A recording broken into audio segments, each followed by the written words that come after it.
David Boyle, and I'm quitting alcohol. So I was looking up Gallipoli today for Boyle Breaks History, the fucking Anzac shit, and some of the recommended videos on the side were World War One shellshock victims. So I ended up going down a fucking World War One shellshock victim fucking rabbit hole, and I can tell you this, 2 words, fuck that. It looks so fucked. It looks like me after I've had about 4 gooks, just contorted and twitchy and fucking gurning, like on real good MDMA, but you're not having the fucking good time.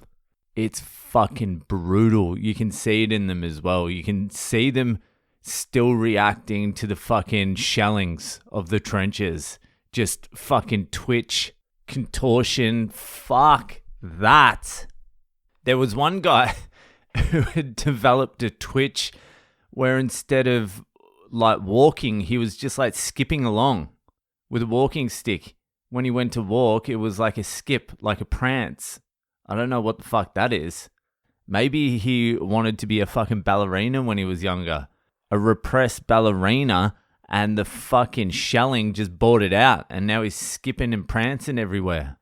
They cured it though. I never looked into how they're curing some of this shit, but it looks like a little bit of a band-aid, not a cure. Just forcing some cunt not to skip. I don't know how the fuck you get through war. And there's quite a few listeners who are in the army and the fucking services. I got no fucking idea how you do that shit. You must have to fucking turn something off. Turn something off inside you to deal with that much stress for that long. You would have to turn something off so you could become hyper-focused. So you become fucking like just an eagle. You just fucking see everything. Everything's just intense focus because it's fucking life or death. I guess you turn off like the rationalizing and the moralizing, and then you just rely on training. That's probably why you got to train so much, because you got to turn that shit off and then fucking just really hone in. The problem would be like these shell shock fucking victims turning the fucking shit back on. Turning the fucking shit back on and then re-entering fucking normal life. I mean, that would be fucking difficult. That would be like skydiving. It would be like base jumping. Like just fucking on the edge of a cliff, just jumping and throwing out your fucking parachute by hand, because that's far more deadly than skydiving. And then going from fucking base jumping to the trampoline. Get on the trampoline. Like there's only so much you're going to get out of a fucking trampoline after you've gone base jumping 1,000 times. You're just like, what the fuck am I meant to do with this trampoline? And they're like, trampolines are fun.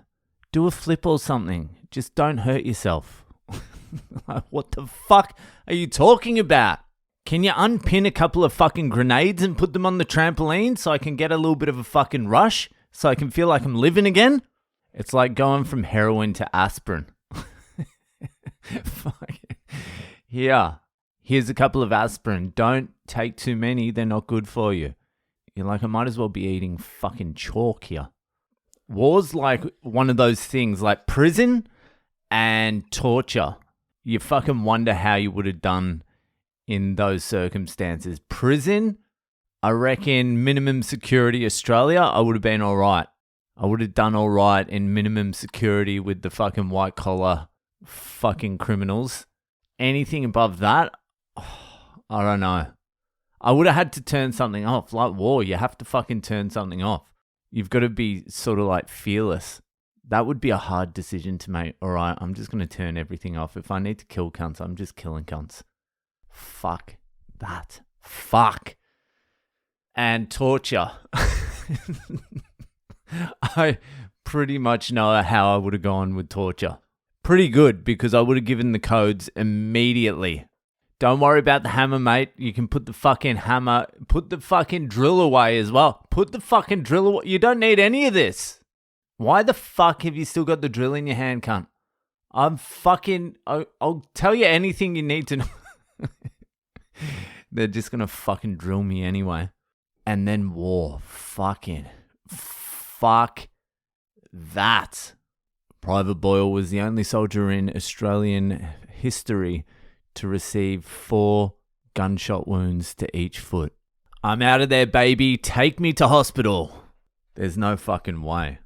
Anyway, I've been watching the news the last couple of nights, and the way they're fucking hyping up this China war feels like it's going to get pretty hot pretty quickly, because every fucking night, China this, China that, it's almost like they're conditioning people for the fucking China war. Anyway, let's fucking move to this week's Boyle Breaks History. As you know, this week's Boyle Breaks History is going to be on Gallipoli. Now, it's actually a long story. I fucking didn't know any of this shit, by the way. The amount of beers I've had for the Anzacs, and I didn't know any of this shit. So the fight in Gallipoli, which was the Ottoman Empire at the time, fucking later it was Turkey, but back then it was the Ottoman Empire. The reason it was so famous in Australian like folklore in our history is because it was pretty much our first war as a country. It was the first war we'd been properly involved in as like Australians and New Zealanders. And fucking, to be fair, it was an absolute fucking disaster. So the part the Anzacs played in the Gallipoli thing, it was part of the whole bigger thing. So just briefly, what happened was, it was like 1915, the Western Front, Germany and England and France and all that sort of shit. There was a stalemate there. And on the other side, Russia was fighting the Ottoman Empire on their borders. Then fucking one day, the Ottoman Empire, who was sort of teamed up with Germany, they let a few German warships go through the Turkish Straits into the Black Sea. And those German warships attacked Russia. And Russia was like, fuck these cunts. But Russia went to the British and said, hey, can you please fucking help us? These fucking Ottoman cunts and these German cunts are attacking us. So the British are like, yeah, we'll help you out, Russia. It was like Nicholas the something from Russia. Some king who later got fucking overthrown by Lenin. So the British were like, all right, we'll help you, Russia. We'll fucking attack the Ottoman Empire, go through the Turkish Straits and go in the back door and attack Germany through the fucking back door. Anyway, the British didn't think much of the fucking Ottomans, so they just fucking got together like 18 shitty old warships and sent it through the Turkish Straits. They just thought they were going to fly through there, but the fucking Ottomans had mined the whole fucking Turkish Straits.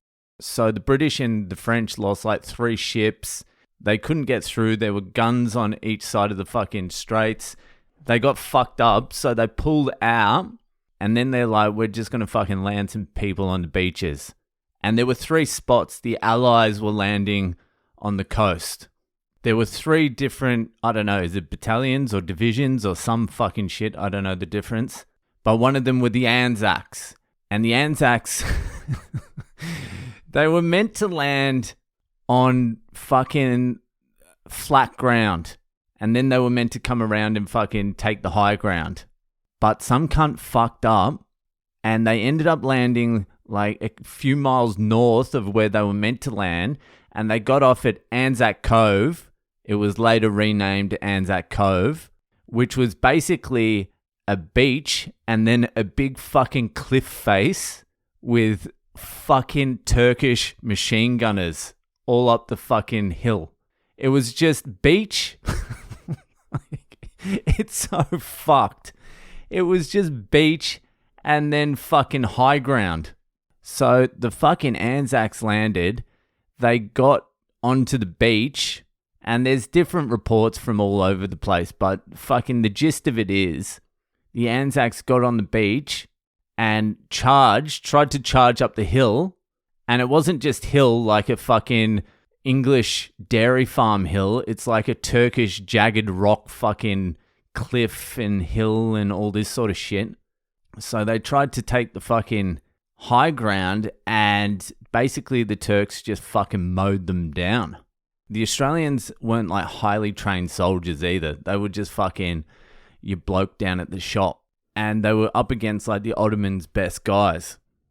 But the Anzacs fucking dug a trench basically on the beach, and then just fought like fucking dogs for another like almost a year, trying to get this fucking high ground and just getting mowed down.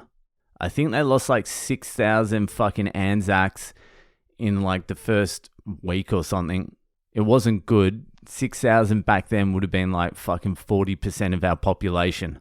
So the Anzacs are stuck at Anzac Cove in the trenches, just fucking fighting. And like, they fought hard. The Anzacs don't fuck around. Even if they go into certain death, they go for it. But they took some fucking hits. It was pretty much unwinnable for them. And it wasn't just the fucking Turks mowing them down from the hill either. They were stuck on this beach and there were no toilets and shit. So they were just fucking shitting where they were.